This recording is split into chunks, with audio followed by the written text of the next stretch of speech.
it's not enough right now with all the hurting people I'm around and broken marriages and things.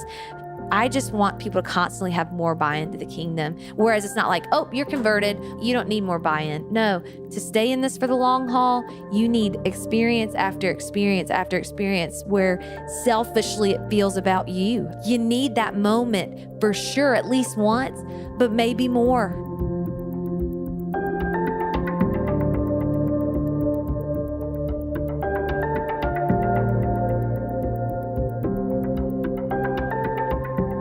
You're listening to the Ferment podcast, conversations about worship and transformation. Today's guest is Anabeth Morgan. Anabeth is a worship pastor and songwriter from Denver, Colorado.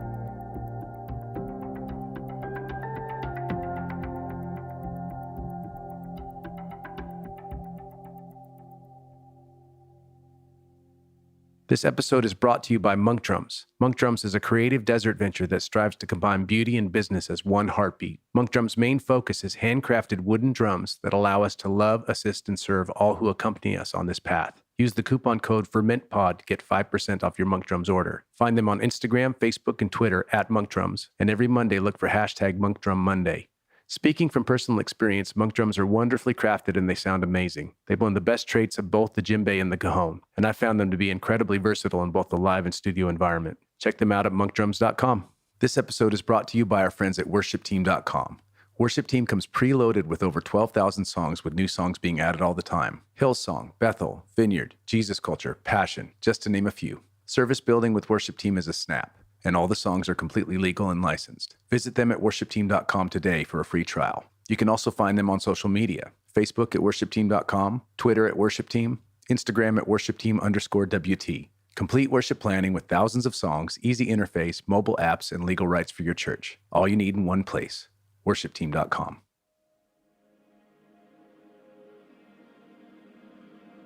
Hey everybody, this is Mike O'Brien, director of the Vineyard School of Worship. Our latest single, Be Still, written by my good friend Jason Phillips, is the latest of our monthly singles, available on the first Friday of every month. Jason is the pastor of worship and arts at the Raleigh Vineyard in North Carolina.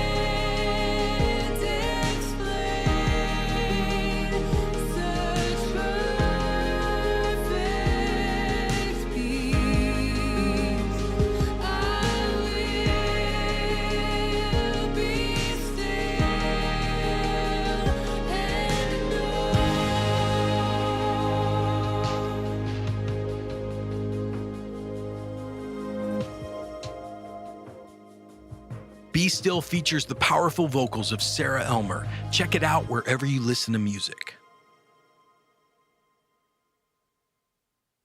All right, everybody. Hey, my name is Adam Russell. You are listening to the Ferment podcast. And this afternoon, I'm here with a very good friend. Say hello, Anabeth. Hello. We are in Cannon Beach, Oregon. The most magical place. So magical.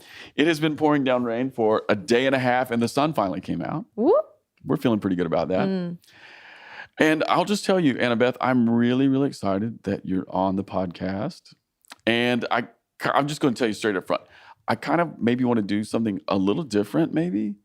Okay. I want to really dig into what it means to be a worship pastor with you, because I just think you're such a great worship pastor and such a great worship leader.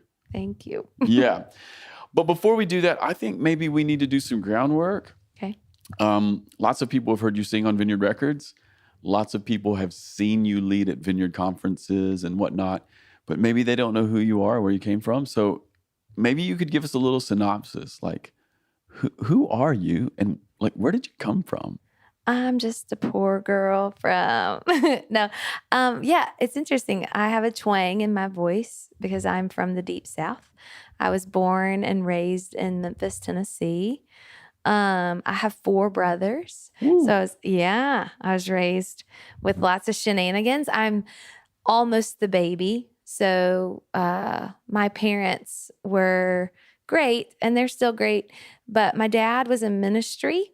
Oh, when so you grew up in the church. I did. I grew up in the church, and my dad he had a secular job at like a warehouse up until I was probably 4, so pretty young.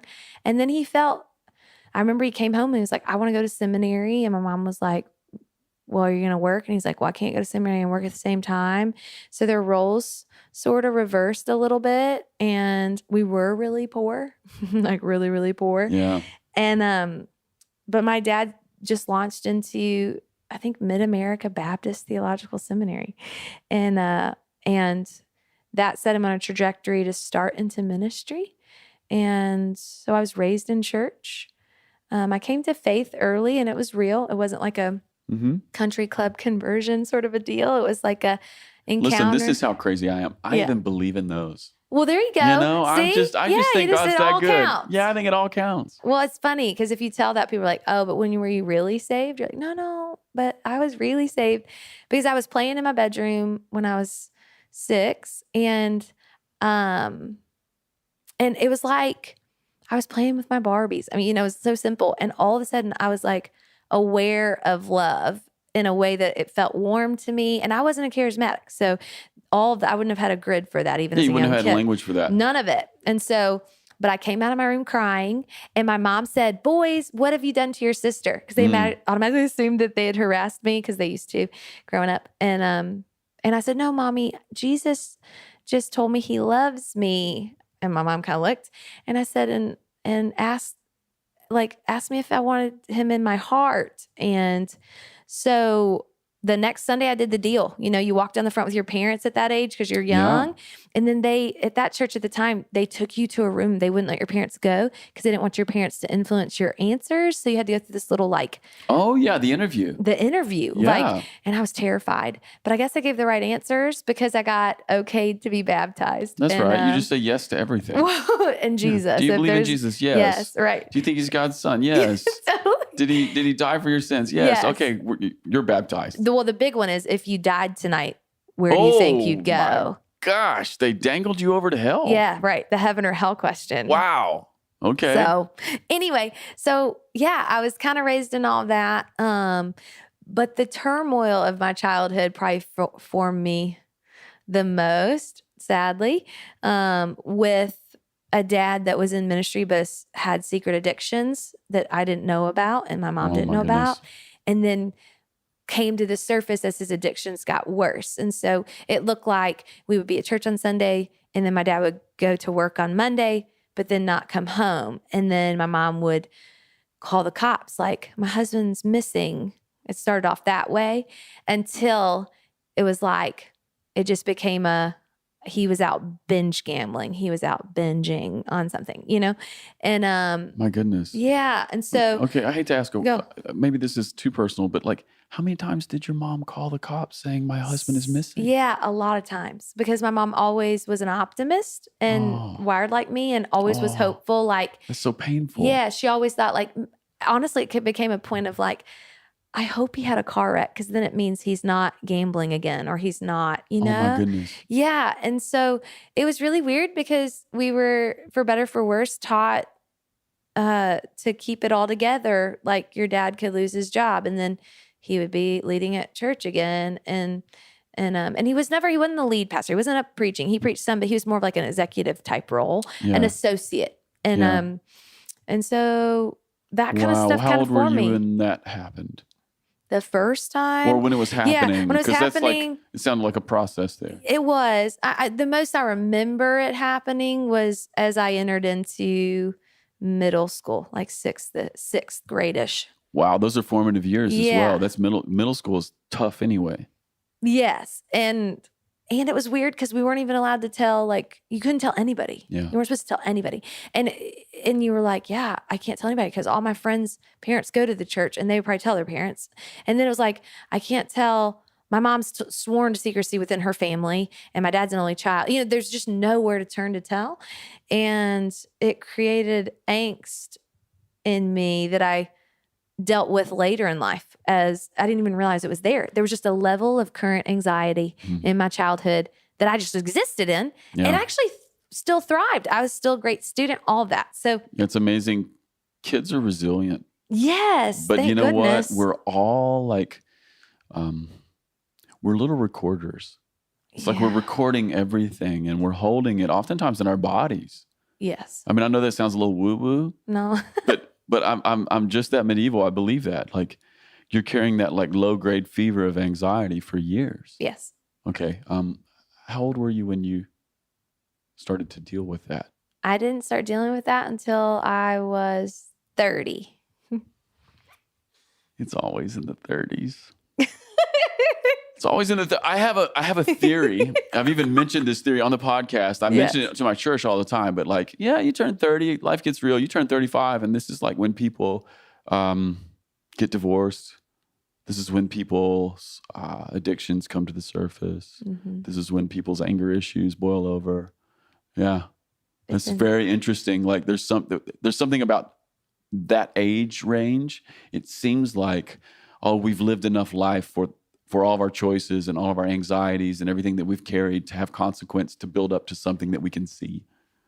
Yeah, it's interesting because somebody asked me, why did it just all of a sudden you start dealing with it? Well, because the Lord's really good and he allowed me. I did a whole bunch of stuff in my 20s for the Lord. Yeah, and you did. It was kind and he showed up and there's beauty in it. But there was a lot of striving in it, striving that I'm like, man, I could have done all those things and felt even more settled in my skin instead of like, I gotta do all this stuff because I don't know what this is on the inside, but it's always quaking on the inside. Deep down there's always something that's like shaking me a little bit and making me, and it's more than just like, I'm doubting myself. Like it's really shaking me. And I go to bed at night going like, did I make everyone happy today? And did I say anything that was bad? And so I had a panic attack on an airplane. Not enough to where they'd stop the plane, but I remember never had a panic attack before. I'm on a plane with Kyle headed to Kyle's your husband. Yes, Kyle's my husband. He's wonderful. Headed to vacation in Southern California with friends, and he's dead asleep, and I'm feeling all this anxiety. And I literally, if I could have like bunched the window of the plane out and dove out, I would have, because that's how much panic I felt. And in that moment, I remembered a friend in Denver, I just moved to Denver, saying to me, like, if you just start to feel things bubble up to the surface for you, I don't know why I'm telling you this, but you can reach out to me. And I got on my computer and wrote an email that wouldn't send until I landed, but to that friend, like, I'm having a panic attack and I remember you saying this. Mm-hmm. I'm going to need to talk to you when I get home. Send. And she was the type of person that was faithful, that wouldn't let me back out of it. And that's what kind of set me into dealing with it, literally. Wow. That one moment at that time period, and then a community of people that really value your inner health and emotional intelligence and your guts are thick and you have a core enough to make me have to really deal with it. I hate stories like that because I hate, I really dislike, the fact that people do experience such pain and trauma, but it's grace because you really are dealing with your stuff. Mm-hmm. It's both. It's terrible and it's good for you, to get free or whatever. Wow. Can I ask one question about that again? Sure. Yeah. So did your dad finally get free of that addiction? So my dad is still not free, but my parents ended up getting a divorce after they had been married over 30 years, so way later. And I had already been married for a little while. And so, my dad's life these days is one of, because he's got the addiction, he's always trying to not give into it.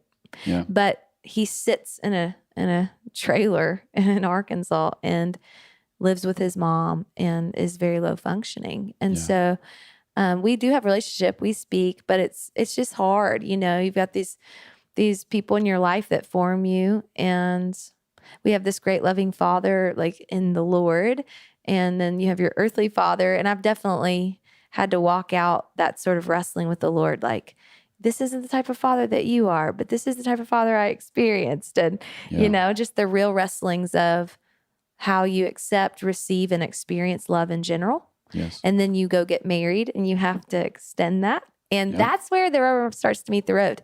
You go, I don't actually know how to give this away, much less receive it. And then there's another layer when you add kids to it. And it just goes from there. You know, there's nothing like marriage and children to add to our refinement. Totally. Yeah. And free us up. That's the beauty of it. It's not like just because God puts his finger on something, or just because something gets its finger put on it, it's painful. It's easy to go like, that's the devil, get behind me. Mm-hmm. So much of my life, I've wanted to believe that because it hurt. But it was really God going like, I want my healing power on that, but it's going to hurt because it's raw and wounded and open, you know? So he's been kind. He's been really, really kind to me. Wow. Thank you for sharing that story. I know that's a traumatic and painful story, but I'm really, really glad that you told it. Well, the name of this podcast is The Ferment, meaning that things change over time. Mm-hmm. And I would imagine that there are things in you that have changed over time, especially just even from the story that we just heard there. What about like growing up, or what about like coming to faith, or what about your father's addictions or your parents' divorce? What about getting married, having children? What about any of those constellation of things have like led to change in your own life? Or could you name it? Yeah, for sure. Well, the interesting thing is probably because of my dad's addictions and just his double life.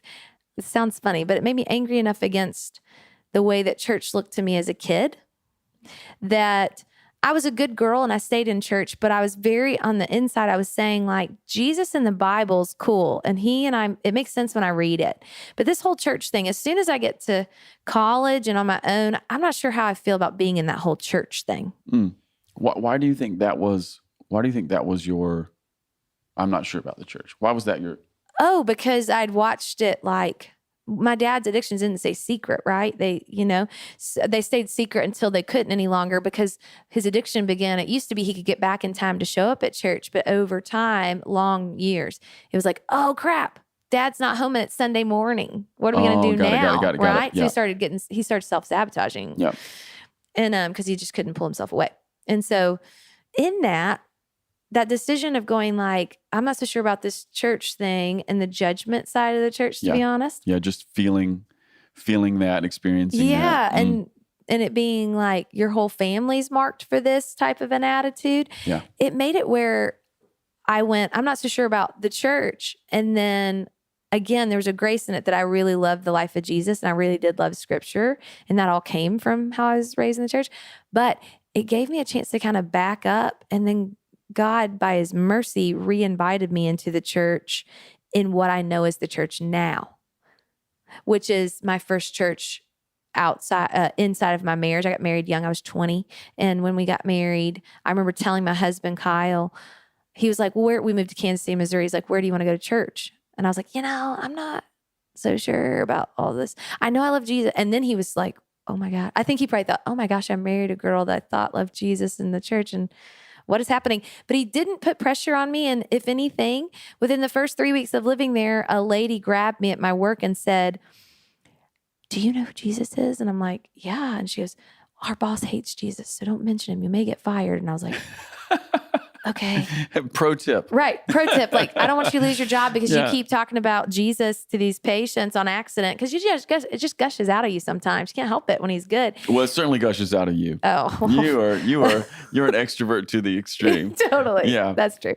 And so anyway, it was gushing out of me and she warned me. But then she said, do you have a church yet? And I all of the goodness in me couldn't say, well, I'm kind of wrestling with that. I just said, no, not yet. And she's like, you should come visit ours. And I was like, oh, crap. Okay. And then I said, wait a minute, what kind of church is it? And she said, it's this, she didn't even know. It's this non-denominational church called the Vineyard. It just happens to be called the Vineyard. She didn't even know it was like Amazing. part of a larger thing. And I was like, oh, she goes, you want to come this Sunday? And I, again, had no boundaries. I'm like, sure, So I go home. I'm like, Kyle, we have to go to church with this coworker. Who knows what this is going to be like? And he's like, well, babe, we need to find a church. I know you're trying to figure things out, but And I walked into a vineyard in Kansas City and Was never. it Casey North? It was. Amazing. And I had never felt that way before. Like, What did it feel like? well, first off, at the front door, there was this man that just was normal looking and greeted us. Well, he ended up being the pastor. Like, it was Fred Heron was just standing at the door saying hey to people. And he was so warm. Like, he was just so, and then I walked into the lobby and there was this like you could cut something in the air. Like, there's something thick in here. And then I walked into the sanctuary and this little young guy, Steve Jones, I didn't know who it was at the time, but he's on stage singing these songs. And I'd never experienced that kind of worship, or at the time, music for me, right? Music. And my husband thought, I'm really losing it, because I just started crying, and we sat down. And I remember him like being like, we don't even married like 2 weeks. He's like, what is happening to you, this girl I'm married to? And then we left, and he said, don't worry, honey, we don't ever have to go back there again. And I was like, what? And he's like, you just cried. And I was like, no. Didn't you feel that? And he was like, oh, are those good tears? That's so sweet. Yeah. So just, I don't know. That's such a classic Vineyard story in some ways. Yes. Like, how many people or how many times have you heard someone at your church tell you, I showed up, I came to your church. Yes. And in the middle of worship, I'm crying, but I don't even know why. Totally. Yeah. And I didn't do music myself at this time. So it wasn't Really? like it. Yeah. Okay. Yeah. I didn't grow up doing music. So, All right. So when did you start playing music? I started playing music a year later. Like you just got a guitar that year. So Piano. What'd you do? So I had sang in college at the Baptist Student Union for like the BSU. Yes, there you go. There you go. 2 times maybe. I sang harmonies, and my husband, who I was dating at the time, was like, "You have a beautiful voice." I'm like, "Thanks." I get really uncomfortable when I sing in front of people, and I'm a sports person. I play soccer. I grew up, I made straight A's. I'm going to be a doctor. I did sports so I could pay my way to college, that kind of, I was a very logical, responsible girl because my family was so chaotic and I didn't want to end up like that. Yeah. And so there was no ministry thought. And I was raised to think that women only had certain roles, very much so. Yeah. Like, there wasn't much I could do other than the nursery and a women's ministry. So why would I want to be a part of a church, when there was not much I could do and I was not an administrative secretary type. So all that to say, I fast forward to Kansas City, and I'm sitting by the girl that invited me to the church. That's, we just go sit with her. And she just grabbed me. She's like, "Do you do music?" And I'm like, "No." And she's like, "When you sing by me at church, I have a hard time singing because I just want to shut my eyes and listen to you." And I'm like, okay, this is weird. And so she just kept asking, like, "Are you sure you don't want to do music?" No, I don't. I'm like, and then I would look at this time, that church felt huge to me. I was like, well, you would never get on a stage like that. I'd vomit. I know.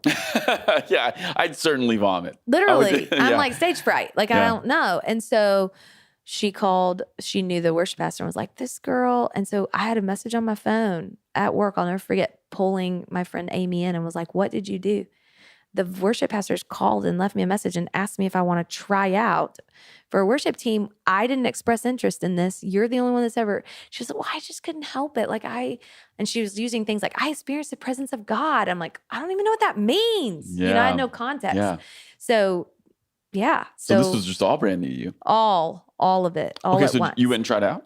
Well, yeah, because Kyle, who's like a Holy Spirit barometer in my life now, but at the time didn't even know that either, was like, "Babe, I think you should do it. Like, you're always like scared of this, but it's really good when you have done it a few times, and you should just do it." And I was like, and part of me is competitive enough where I'm like, oh, even though I'm scared of this, I'm going to do it scared, Are you feisty. an Enneagram 3? I'm an Enneagram 2 with a 3 wing. And when I'm stressed, I move towards 8, right? So a little stress in my life makes me feisty. Yeah, and you're ready to roll. A little, and I'm kind of mean about it, when it's, I turn into like I'm like the lovey bear, and then stress hits me and I'm a grizzly bear. Yeah. Right? Well, I'm married to a 2. Yeah. I know. Right. Heather, hi. I'm an 8. Yes, right. Totally.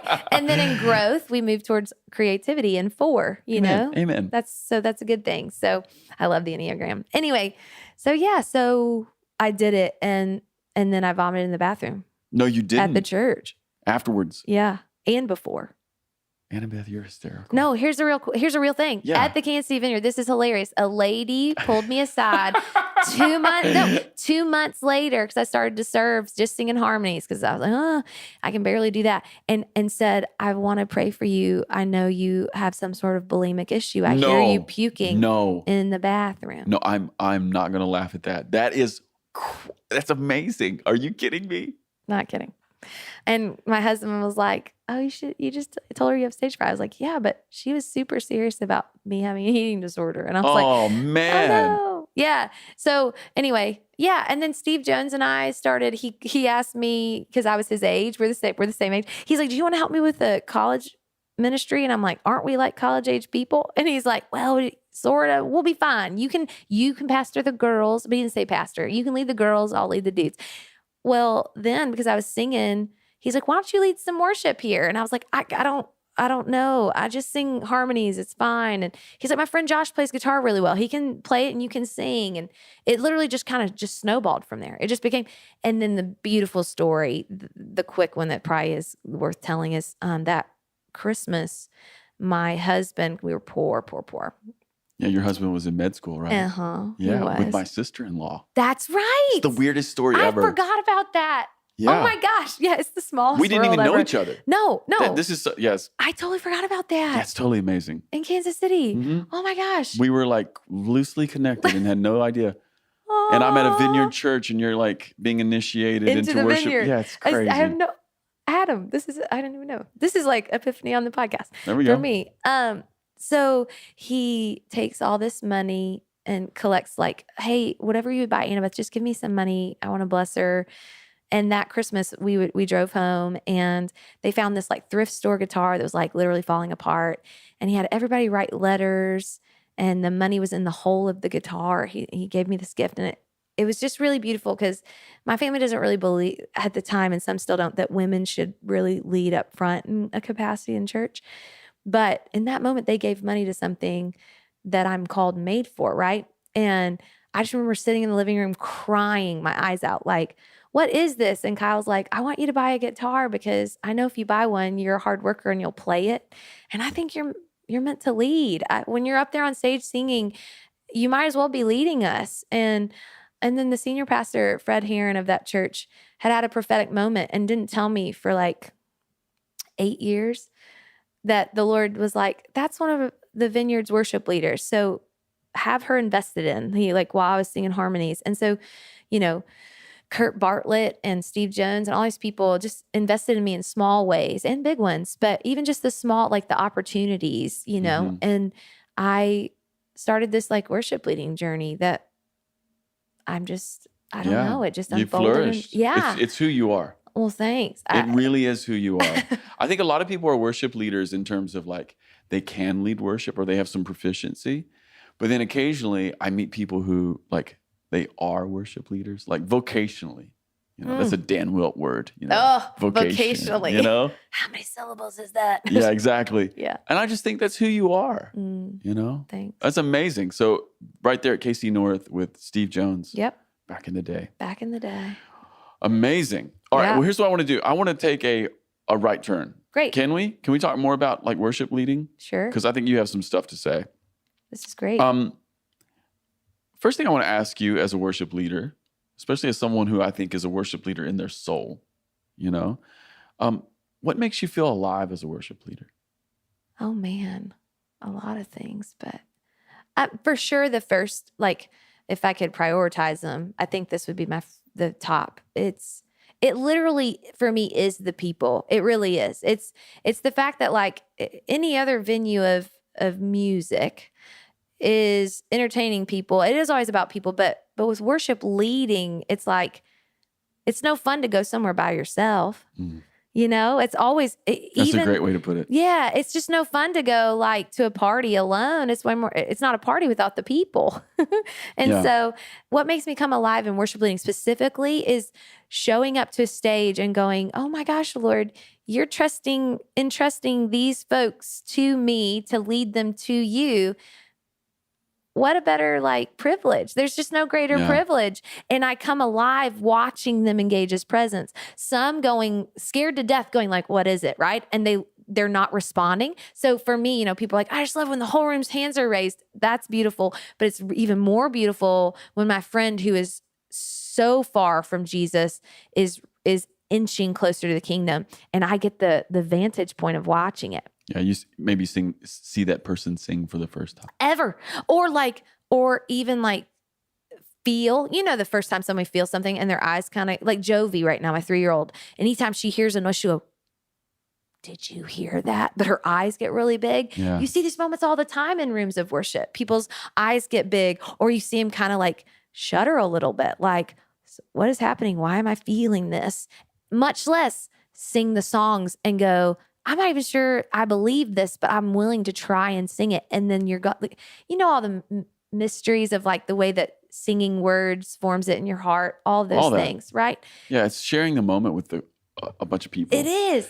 Well, what you're saying kind of also reminds me of like when I've married people, when I've been like the officiant at a wedding. Mm-hmm. One of the things that I didn't know about those moments is you have the best seat in the house. Yes. Like you're like 12 inches from this man and woman, and they're like, maybe you have written their vows or something, and it's the most beautiful thing, and you're the one person who can hear it better than everyone, and it's like such a privilege. It's kind of how worship leading is too, because you're a part of a team, maybe 6 or 7 people standing in front of a few hundred or 1,000, and you're seeing something that no one else in the room is seeing, and you're actually leading it, you're initiating it. Mm-hmm. Yeah. That's what brings me to life the most. That's what makes you alive. Yeah. And then the songs, like the beauty of some of the lyric hitting people as well. I mean, it always, again, involves people for me, but just the music itself, the gift that, why is it that when we put music to words, it's so impactful? Like right now I can sing you the preamble of the Constitution because I learned it in a song. Right? Like, we the people in order to form a more perfect union. I can sing the whole thing only because it was attached to music. And maybe that's because I'm naturally musical in my ear. Yeah. But I think that's true for everybody. I do too. I think it's deeper than that. I think there's something about human psychology, human biology, whatever you want to call it. But melody is so sticky. Yes. It's an amplifier. Melody amplifies words. It makes them go deeper. It puts things in our heart. And I'm sure there's someone who's listening to this who's like a neuroscientist and could like talk to us about. Tell us, please write to us. Comment. Yes, please. If you'll just put it on the Ferment social media, I will read it on the next episode. But there's something about music that's like firing multiple parts of our brain. It's like it's profound. It's God. Can we just say that? Totally. It's God. Amen. Yeah, that's good. All right. Hey, let me ask you another question. What's a win on a Sunday? I feel like a win on a Sunday is, it usually involves it's after the service and someone comes up and says, it feels like you chose that song just for me. And I'm reminded again that he really does leave the 99 for the one. Oh. And the way I'm reminded of that is a lot of times in my own life, I'm quick to say, there's people with bigger problems than mine, Lord. There's people that have more needs than mine, Lord. Like, not everybody's wired that way, and that's actually not holy. It's immature to be wired that way. Basically, you're saying like, oh, you go and bless and give provision to other people that have more needs than me, Lord. I'm fine. And Lord's like, your needs matter too, right? Yeah. Meanwhile, both of your legs are broken, right? And you're dragging your dangly legs across the floor. That's right. And because so much of the way I think as a leader, and the more into leading I get, is like, what's going to bless the whole, right? So even as this retreat, if you're leading worship, hopefully you're like, what songs can I sing that most people are going to be able to sing with me? I want to serve everybody. But the fact that I'm thinking that way, and then this person comes up and says, this was for me, God goes, hey, listen, even as you're trying to bless the whole, I want to bless the one as well. Yeah. That is really powerful and breaks my brain all at the same time. And it's a win because that's when people buy in more to the kingdom. When they feel seen by a loving, safe presence, they're bought in more. And not to be like too dark, but it's not enough right now with all the hurting people I'm around and broken marriages and things I just want people to constantly have more buy-in to the kingdom. Whereas it's not like, oh, you're converted. You don't need more buy-in. No, to stay in this for the long haul, you need experience after experience after experience where selfishly it feels about you. I mean, you do. Like, I think you described like being called the beloved, right? Like you need that moment for sure, at least once. Probably more. But maybe more.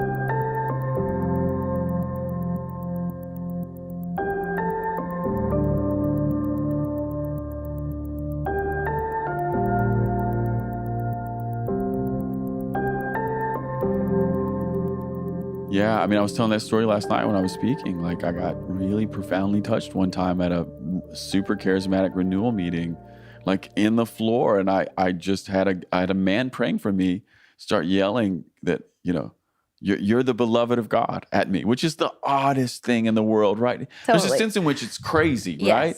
But crazy. it landed on me so hard, and I started to believe it, and it changed my life. Right. Yeah. Tell you a funnier story about that too. So I had many years where I started to believe like the Bible truth that I was loved by God, and not just in my head, but feel it in my heart. And it is true, right? Yeah. And even I started to believe, like really believe that like, that God cared for me and he called me beloved, which is this super tender thing. Totally. So I started to believe it. And then one day I'm reading the Bible, and I'm literally reading the Old Testament. I'm reading Genesis, and I'm reading the story of Joseph. And Joseph is his father's favorite son. And it occurred to me, Joseph is his father's favorite son, and he has a special coat that he got from his dad. And all of his brothers beat him up, and they threw him in a hole, and they sold him to Egypt. And then finally, later, many years later, he saves his family. Totally. Yay! And then I was like, man, that's a new definition of beloved. And then I realized Jesus is God's favorite son. Oh, no. I started waking up to this other aspect of belovedness. And I've been stewing on this for a couple of years. It's like, there's this sense in which you are God's beloved, right? But then I've been awakening to, at least pastorally, maybe what is the price of belovedness? It might mean feeling the affections of God and having more difficulty in your life. I'm sorry to take it serious here all of a sudden. You know what I mean? This is the real stuff, man. But the first time that I woke up, I was like laughing and sort of trembling, going, holy crap, no one told me that first, Yeah. Yeah. No, Here we are. oh my gosh. Here we are. Okay, Anabeth. Yes. Right along those lines, what keeps you believing and faithful during really hard seasons? I would say for sure the community around me. Yeah, talk to me about your community. Yeah, they're just always quick to ask the deep question, and they're quick to give you, like say feedback, but that's not even the right word. They're quick to reflect. The mirror, we always say community is just the mirror of giving you a reflection back. That's what they should do. And I used to go, yeah. You just put your hand up when you said I that. did. Do you guys do that at your church? Can I just reflect, and with a mirror, you just put I wish we would. put your hand up. I was like, that's kind of funny. No, wanna we do don't that do now. that. But can I reflect? You just raise your hand Yeah, up. hey, Like, can I here's a reflect? mirror. It's It's the like next talk time, to the hand, but here's a mirror. yeah, the next time I come to Mile High Vineyard, can I Please. reflect? Totally. Yeah. Totally. But what I mean in that, it's not like that we walk around critiquing each other like Simon Cowell, right? Like, here's where your voice was pitchy and here's where you screwed this up. It's more like, hey, real quick, is everything okay? I've noticed that you've been quiet in staff meetings and you're usually the one making people laugh. Like, what's going on?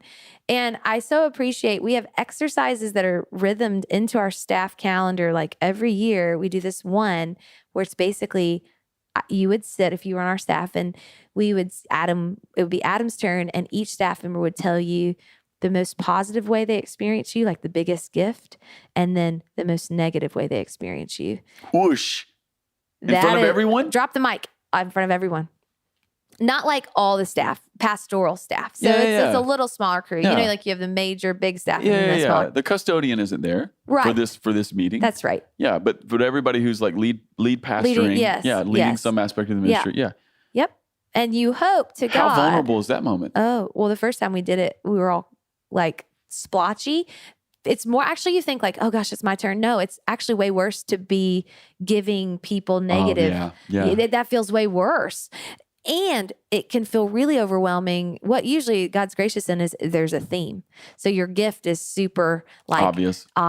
And then you hope that negative things aren't like 12 different ones, right? Mm-hmm. And they're usually not. There's usually a theme to that too. And so, and it's, again, I remember we had a new staff member come on and they were literally like petrified about this. And they're like, I don't see how this is helpful. And there's a lot of defense coming up. Like, it's just hard to get this sort of like feedback or whatever you want to call it. And so this particular person at the end of it started crying and was like, I've never felt so loved and challenged in that way of like, like in marriage, like my spouse makes me want to be a better lover, a better friend, a better parent, a better believer of Jesus by just his very presence and the way that his life reflects Jesus to me.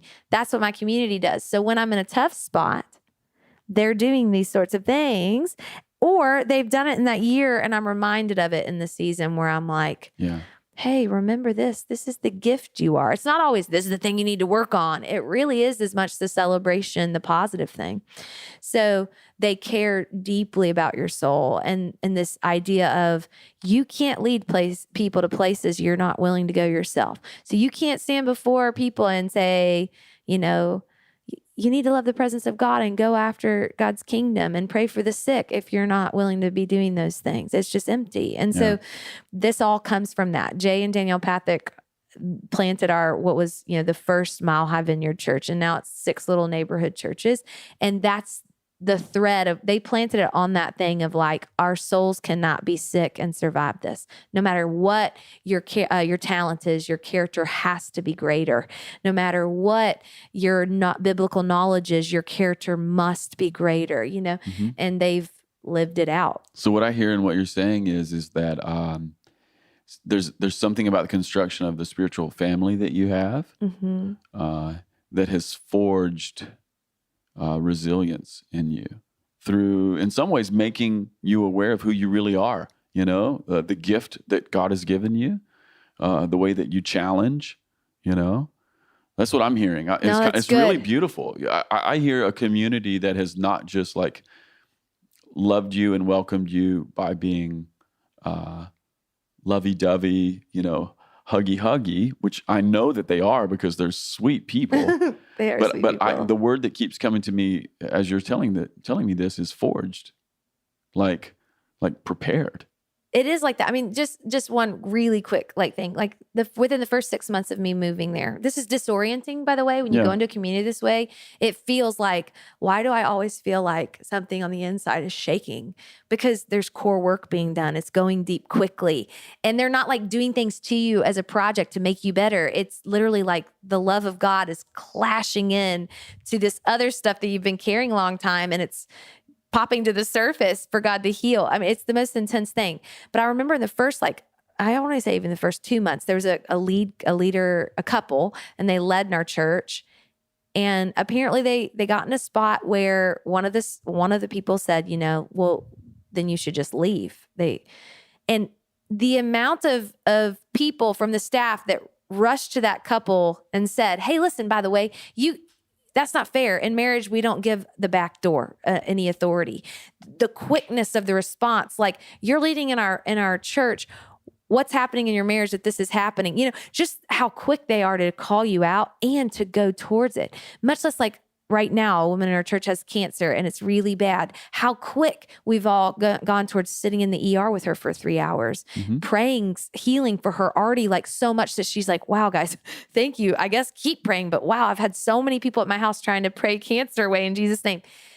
It's all from this like health place of like being clear in our souls instead of our lives aren't working, we're frantic. And then all of a sudden we're like, oh crap, we forgot to pastor and love people. It's so good to have margin, if that makes sense. Yeah. Does that make sense? Totally. Anyway.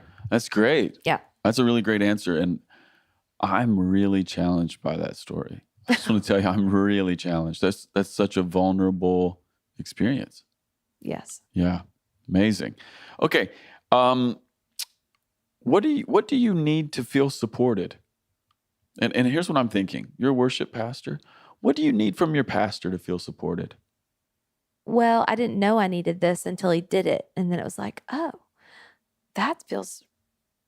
gave me so much permission and room. Okay, now I feel like I can do anything.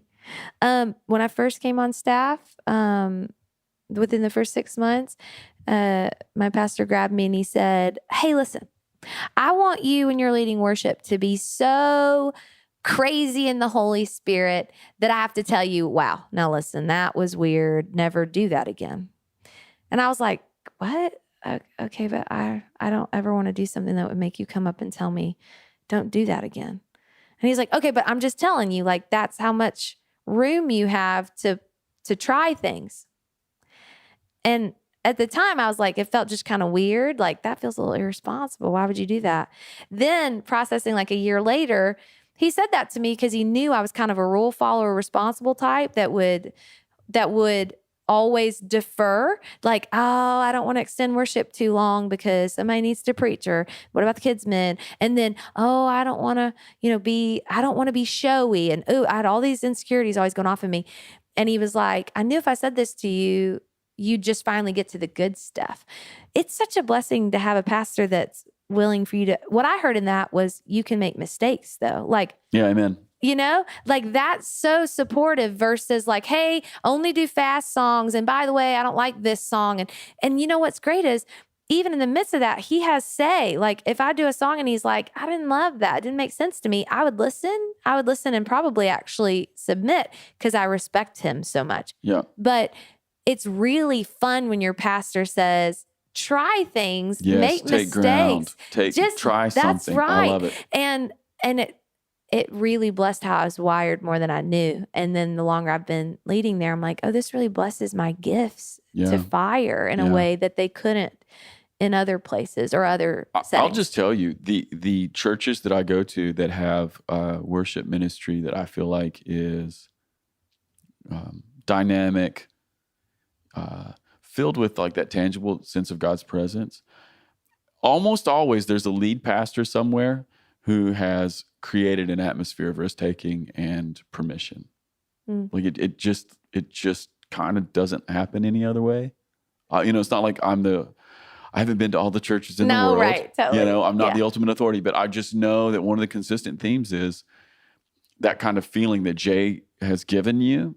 It's kind of at the root of every church that has something really special in worship. Yeah. That's amazing. Well, go Jay. Yes. And listen, pastors, listen to that. That's a really good word. Yeah. That's a great word. My goodness. All right. I want to ask you another question as it relates to worship ministry.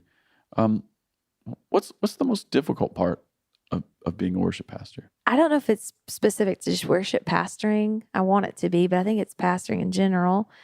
No, it is specific to worship pastoring. Within worship pastoring and leading in general, there's always a sense of, right, like, people have all these expectations of you because you have this pastor title. Like, you're going to make me closer to Jesus. You're going to make me feel this certain way. You're going to make me feel that certain way. And that's usually like across the board, all leaders, people looking up to their leaders. So, okay. But it gets weirder when on the staff within that, it's almost like every other staff member, like, your kid's pastor, you're not on purpose, but they're looking at the worship pastor going like, you're going to create this grand experience for me to get all the feel. I want to have the goosebumps, and I want to be weeping on the floor, and what happens to me, and it may be me, but for me, it can feel like a lot of pressure. Like, how have you dealt with that? Well, the minute that happens, it's not just dealing with it. It's more like I get debilitated. Like, I can't put a set list together because I'm worried it's not going to be the right song to do the thing. And so you feel paralyzed. I do, because it's too much responsibility. That's actually not my responsibility. And so I have to do the work of like, okay, wait, like when a pastor uses language like, hey, worship is supposed to create momentum in the room. It's a problem. I don't know if that's actually the goal of worship, to create momentum. What does momentum do for you? Does that mean Well, what do we mean by momentum? right? Either, Does that right? create you mean they're awake to hear your sermon? That's like that old school thought of this is a warm up before the real thing, right? Okay, that's one thing. But also what does an experience with God look like? I don't know for you, but Monday through Saturday when I'm having experiences with God, they look very different. And it speaks to this bigger thing, and we could go on a tangent about YouTube experiences of worship, Of course. right, all that stuff. My point is, it can get really weary when it's coming from leadership around you, even not just from, it's easy to say oh, how the people are at the church, they're complaining again. And the staff all goes, yeah, I know. But on staff, they're saying some of the same things, right? And that hasn't happened a ton, but it has, where it's hey. I think part of what you're putting your finger on is there's this legitimate ache in people's hearts for a connection with God. Yes. And there's a legitimate ache in people's hearts for what we might call transcendence.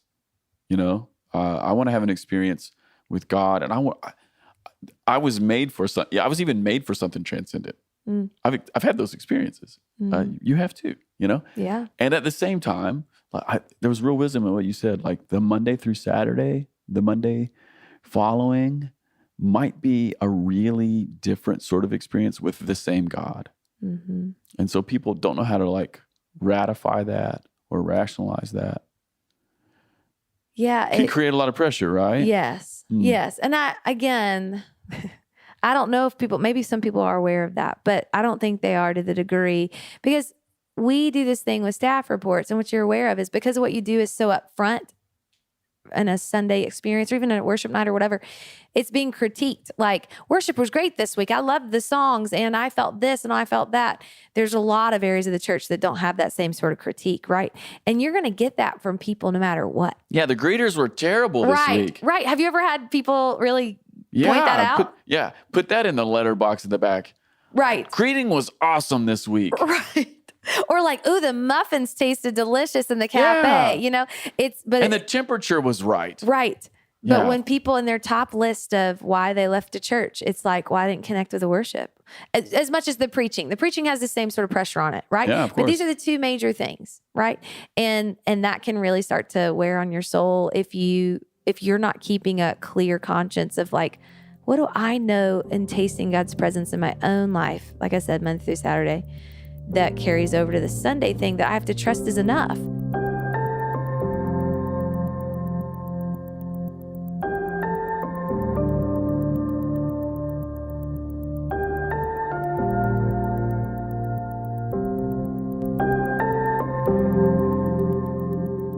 Worship and preaching, they're supposed to be acts of communal worship, and they can become very quickly consumables. Yes. Or products, and that's really, really difficult. And you just mentioned YouTube a moment ago, the YouTubeification of worship is that it can be a blessing, because people can experience God and see worship and even enter into worship at home or whatever. Yeah. But at the same time, we have to understand that everything that's on YouTube has been highly curated, meaning that nothing that's off-putting is up there. No one's bad moment in worship, for the most part, gets put on YouTube, Nope. If there's a bad moment on YouTube, it might just be a meme where somebody was making fun of themselves, Yeah. And there is an inherent pressure in there. Yeah. I feel it. I mean, the truth is, every single Sunday, every single person who comes to my church in Vineyard Campbellsville could stay in bed, make bacon, and make some coffee, and listen to a better preacher than me. That's true 365 days a year. So we have to dig down to what are the real reasons why we might be a part of the church. Mm-hmm. What's the real reason for joining the community of God? Mm-hmm. Why do we really come to sing? Mm-hmm.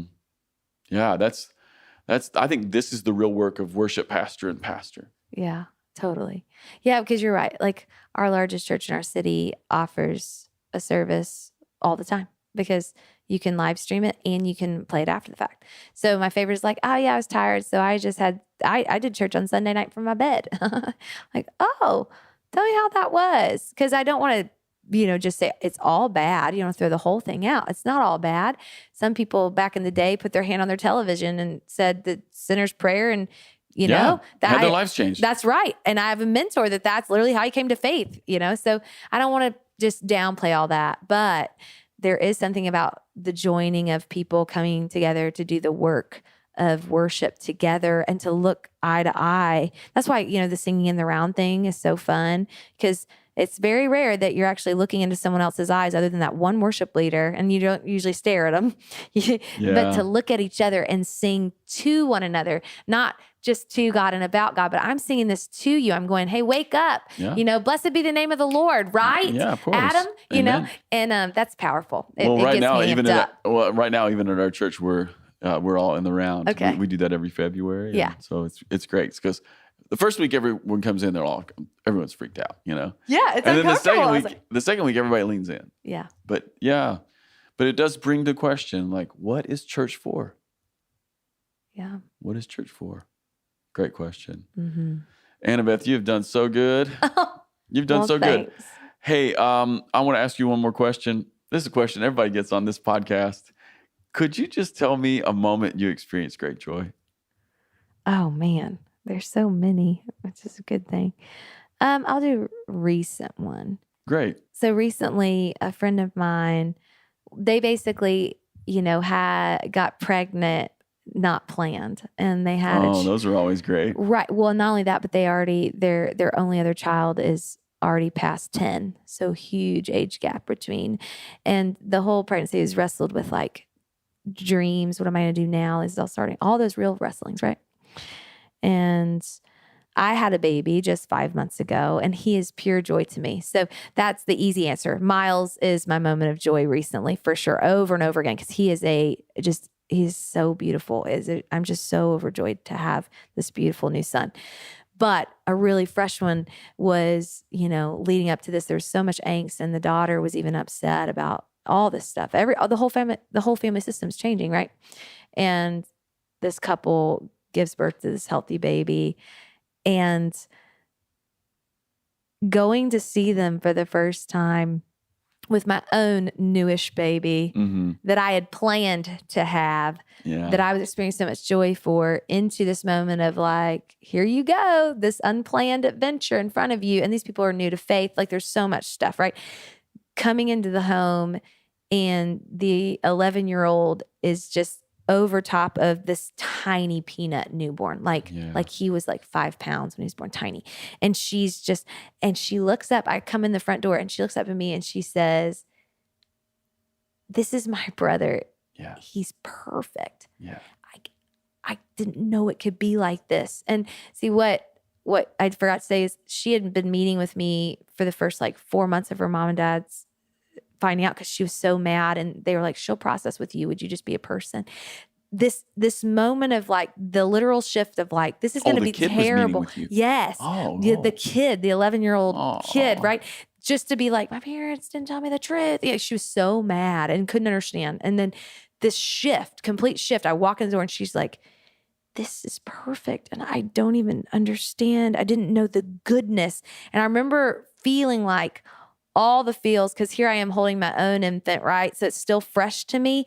And I have sat in moments with this little girl who thinks her world is ending because her parents are adding a child, and they lied to her because they weren't going to have any more kids, and she's going to be forgotten. All this pain, right?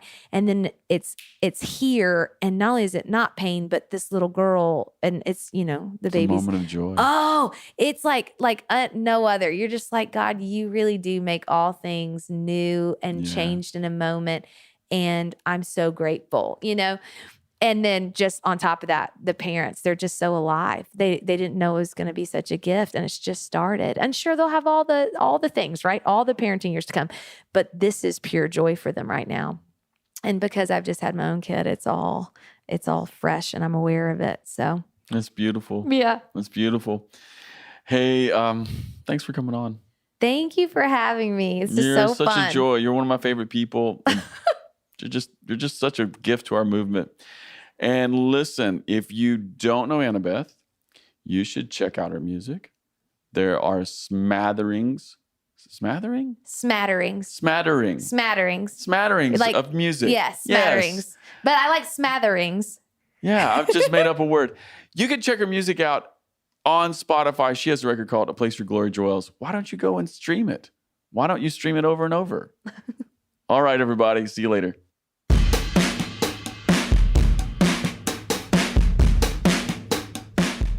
Hey, everybody, this is Casey Corum, the producer of the Ferment podcast. Thanks for listening. If you've been enjoying the podcast, I've got a couple ways you could really help us. First of all, review the podcast on iTunes or the podcast platform of your choice. This helps more people find us. Also, connect with us on social media, on Instagram at the Ferment Podcast and on Twitter at FermentCast. All right, people, see you next time.